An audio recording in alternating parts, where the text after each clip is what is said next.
Well, bit of a nightmare today. So we started out, the intention was to clean the interior. That's all I wanted to do, because I'm just waiting on 2 doors and a steering rack that I'm going to change. So anyway, the young lad, he reversed the car up the garden for me, and he pulled up the handbrake. I went off to RD.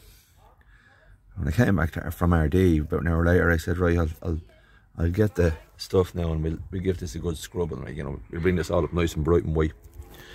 So I jumped in the car to reverse it up the garden, and the handbrake, in the position it's in now, was like this, pointing straight up. Okay, and what had happened was, he pulled the handbrake up so far. He's not that strong, I don't know how it happened, but he pulled the handbrake up so far that it locked in its last position and we couldn't get it out. So of course, needless to say, out came the axle stands and the jack. Nightmare. And I had to jack it up, climb under and slacken the fucking handbrake cable in order to release the handbrake. So that was my day. On the other hand, I've been under here since I've done that, and I have to say it all looks pretty solid. Body wise, it's very solid. There's no rust, which I kind of knew anyway because I went over it, but there's no rust. It's a solid MG. So that's a bonus. Anyway, so that's the handbrake done. So next up is replace the 2 doors because the ends of them are gone, and just play in the steering rack. So I'm going to swap out the steering rack for a new one. Well, not a new one, but a reconditioned one. And that's where we're at today. So maybe tomorrow we'll clean the interior. Sure, what can you do? Shit happens, isn't that what they say? Yeah, this is going to come up really nice, I think. When I clean it up, it's going to look the business. Seats are quite nice as well. It's all black leather, black motor lead steering wheel. Well, I don't think it's motor lead.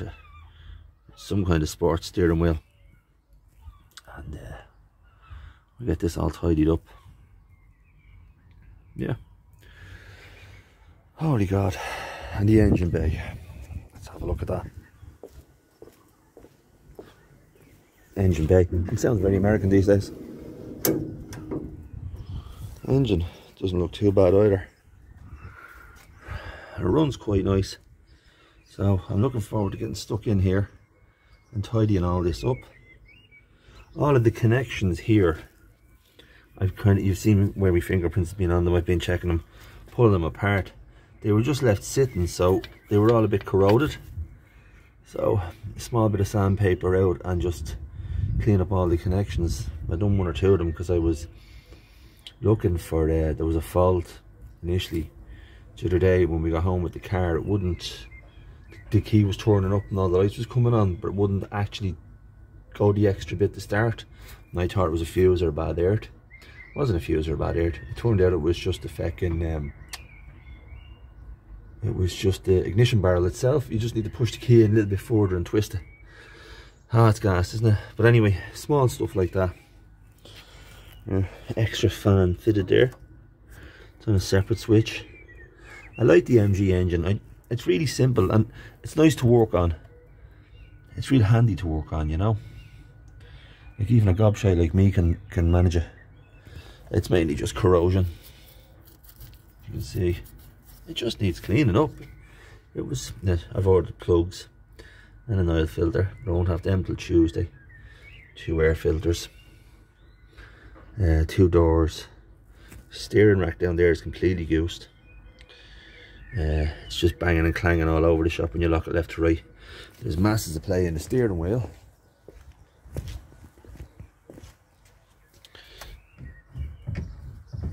So I was lucky enough to find 2, not 1, but 2 steering racks for sale. They're not so bad. I think they're about €70, 70 or €50. It's grand, you know. And I've managed to find 2 doors as well without having to leave Ireland. It's a good thing about the MGs, there's always loads of parts. So also for tomorrow's job as well, open the here. This fella here, those you will recognise, is the fuel line. And it is completely goosed. I mean, the fuel is free flowing out of that thing when you fire up the engine. So I thought I had some fuel line in the down in the shed, but I don't. So I have to wait for the auto factors to open. Get some fuel line. I'm half considering as well whether to blast under here with the feckin' you know, the pressure washer. I don't really want it because I don't want to force water to places where it shouldn't be, but it would be nice to get a clear shot and a view of things, you know. So I might. Over here we have a stainless steel exhaust bell. I think it's a cherry, I'm not too sure. It's a straight through anyway, but the previous owner, he only put the first half on. I didn't put the other part on coming off the manifold, so I have that, so I'll put that on as well coming off the manifold. As you can see, like, she's all solid. She was looked after, like she was stored, you know. Oh, that's it, lads. Moral of the story is, don't let your 19-year-old pull up your handbrake. But I'm surprised because he should have known better, because he's been around the old car since he was born. Sure, look, we all make mistakes. What I need is a fucking Radox bat now or something. I'm getting too old, bae. Actually, hold the phone. Don't go, yeah? I just realised, right? I fired up a video yesterday of this MG with the whole brother thing. Like, I never even made a video explaining the crack here. What's the crack like? So, I'll explain it to you. I wanted another MG. I didn't mind if it was a midget or a GT, though I preferred the GT, the rubber bumper, because that's what the brother wanted. So I went looking, and a chap that I'd known from the time I had the first one via the power of Facebook told me he was going to get rid of his if I was interested in taking it off him.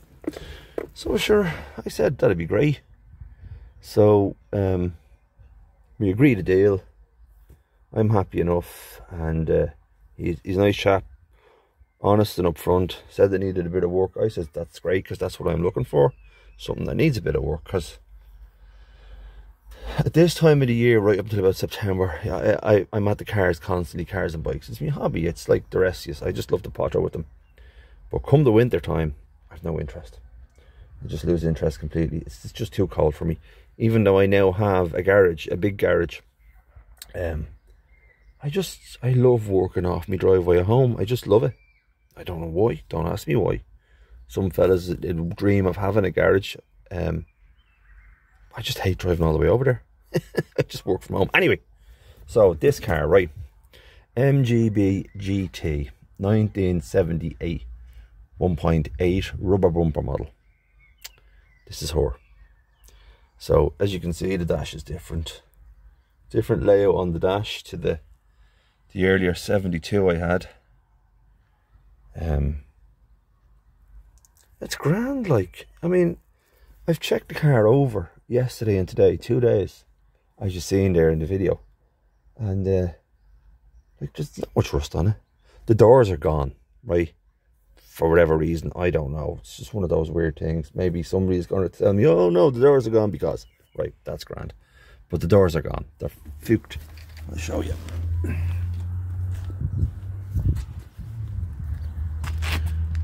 Okay, look at that, completely goosed. Game over for the door. But luckily enough, I've managed to find a gentleman who has 2 doors.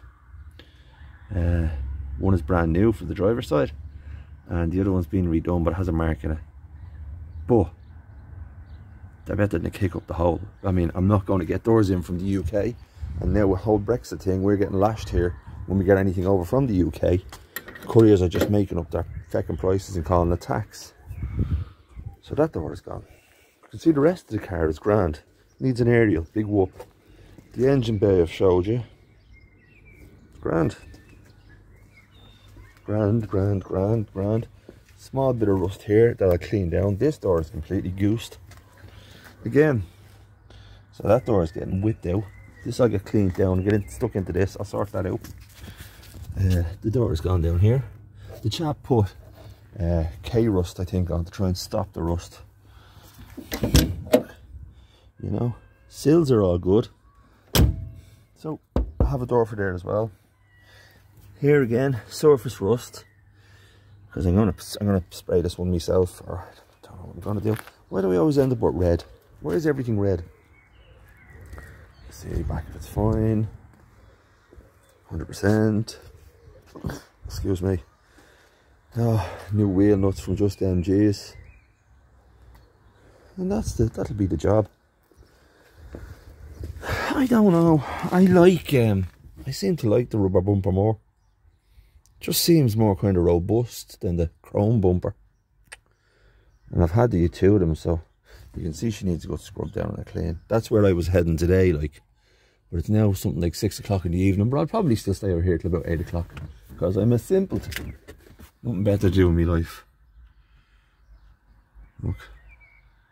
Just needs to go scrub down. This, I'll get it all immaculate. That's kind of got it. I remember I done the dash before on the other GT with the crinkle finish paint. That looks alright. I don't think I'll do it that one. Could do it replacing a switch or two. Tidy up the gauges. These, I'll do the same thing I done with the other MG. I'll sand them down and I'll get them to kind of steel, and then I'll just varnish them over with clear varnish. Maybe a new gear gaiter.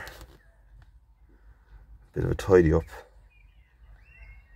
But everything works. And that's the main thing, and it's solid. And that's the next main thing for me.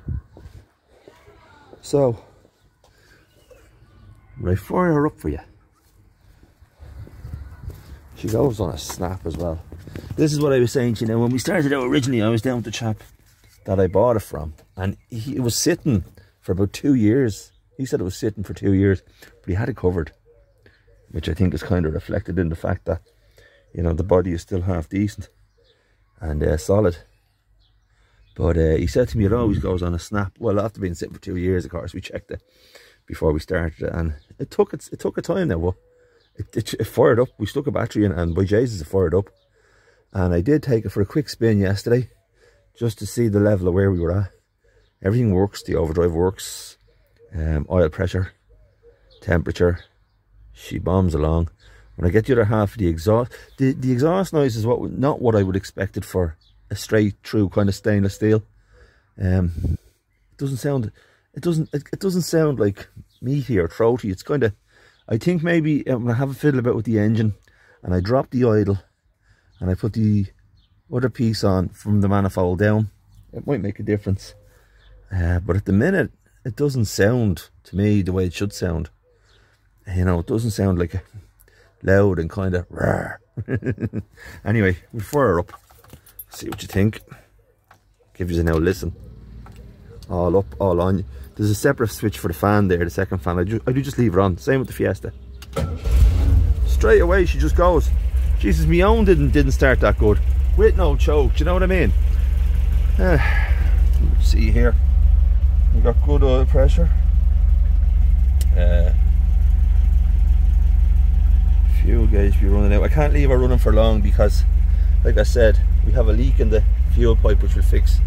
Well, I can't do it tomorrow, it's bank holiday, so we won't be open. We've got these cool lights down here. We'll tell you your brake is on and fasten your seat belt. Stereo works, which you all seen that. The blower for the fan works. Funny, that only started working last night.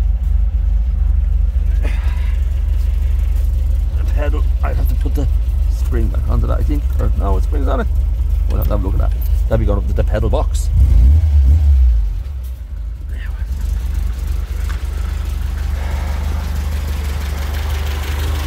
The engine is sweet enough, like, you can't fault it, you know what I mean? It's grand.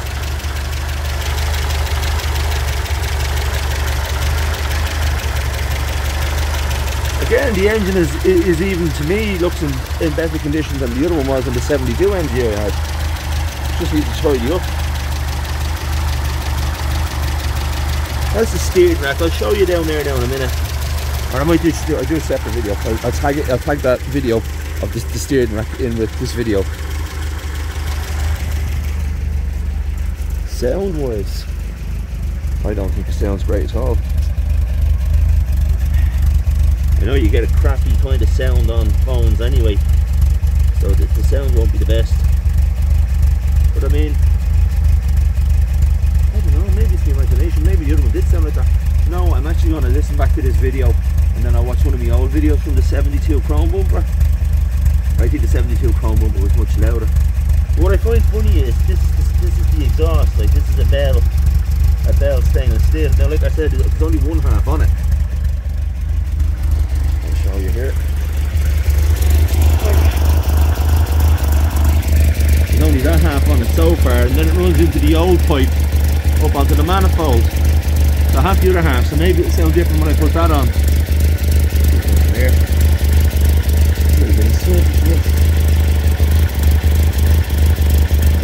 Let's go. Good to go. Oh, getting old. Yeah. So that's all. That's all. We have to turn her off. You can see under here, fuel's pissing out. So we're gonna knock it out.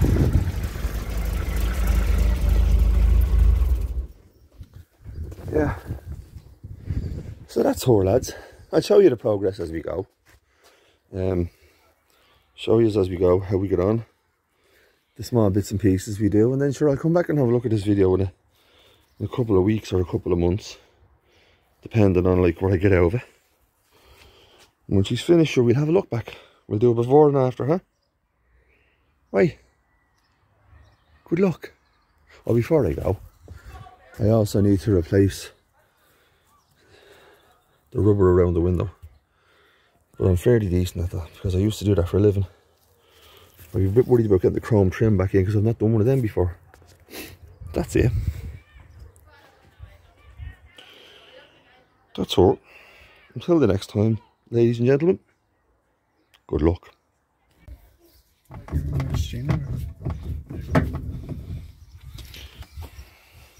Move. Good boy.